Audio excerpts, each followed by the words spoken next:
Hey there, Woodruff Road friends, family, YouTube friends.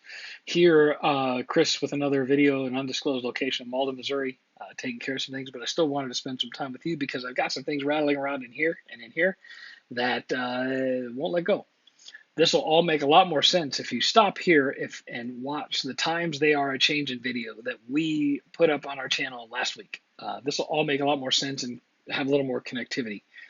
And in case you're worried, yes, there's still a fake plant. And so I want to ask a question. Always ask questions. What do we value? What is it that we value? What is it that we're pursuing more than anything else?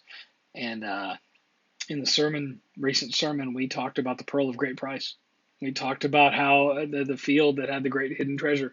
And we talked about how those things, when you find them, the kingdom of heaven is so valuable that these people, these owners in the parables, gave up everything else for that one thing.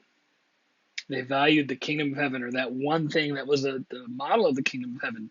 They valued it above all other things. They gave up everything else for it. And I'm continuing to think about what we value. What is it that we are pursuing above all else? And this weird time of separation and digital faith expression is exposing a few things, and it's a good thing. It's exposing the fact that we are the church regardless of a physical address. And we don't need a physical location that we all gather in order to be the church. We are the body of Christ regardless. And so what is it that we want to see happen when we get back together? What is it that we value so much that we cannot wait to be a part of again? Is that simply just a weekly gathering? Is that simply just our bulletin, some familiar, the comfortable? If that's what we value so much, is that the pearl of great price? Is that the treasure worth selling everything we own for? That?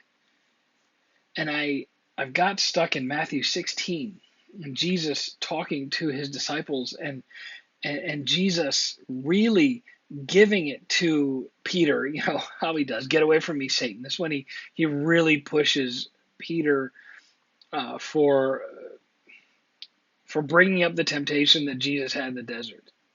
He's not just calling him Satan.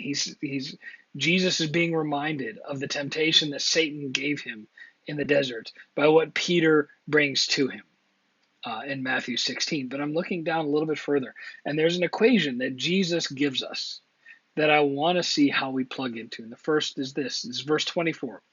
If any of you wants to be my follower, this is this. If you want to be this, if you want to follow Christ. Now, if I ask you the question, do you want to follow Jesus? 99% of us, because the answer we're supposed to give is yes, we're going to say yes. Of course we want to follow Jesus. We're Christians. If any of you wants to be my follower, then you need to do this. Give up your own way. Deny yourself. Take up your cross and follow me. Now, these are all extremely hard choices that we have to make. We need to figure out our answer to. Because if we want to follow Jesus, if we truly want to be followers and not just weekly attenders and weekly gatherers, we have to figure out how we fit into this equation. What are we willing to deny? What are we ready to deny of ourselves in order to follow Christ?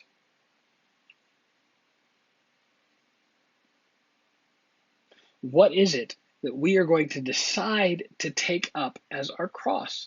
What is it that we are going to do sacrificially, truly sacrificially, in order to follow Jesus?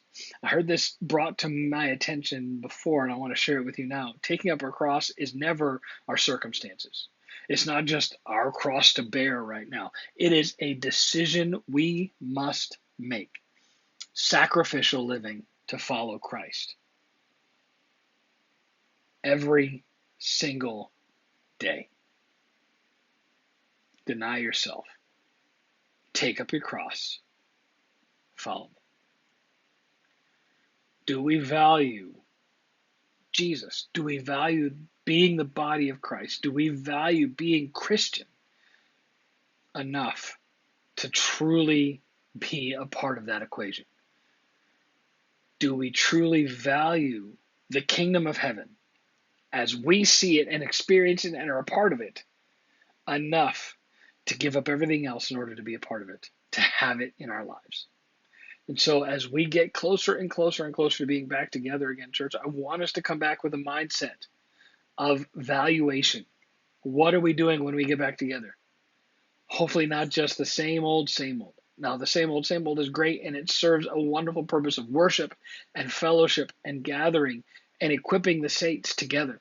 I'm not devaluing church, and I'm not devaluing our weekly gathering. I need that, and we need that to be a part of us.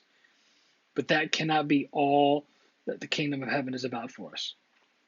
Sunday morning cannot be our sole faith expression. If all we're about is Sunday morning, what have we denied? We've denied ourselves a little bit of sleeping in one day a week. If all we value for our kingdom of heaven, our faith expression, is Sunday morning, is that really a sacrificial faith? For the most part, no. Church, what we are about, what we value most, the kingdom of heaven, Jesus Christ, being Christians, must have a deep, deep, deep impact in us. And I hope it does. Cannot wait to get back together to talk to you about these things in person instead of looking at a little dot here on my computer. Miss you, church. Continue to be the church. Continue to be the body of Christ. And support your fake planes. See you later.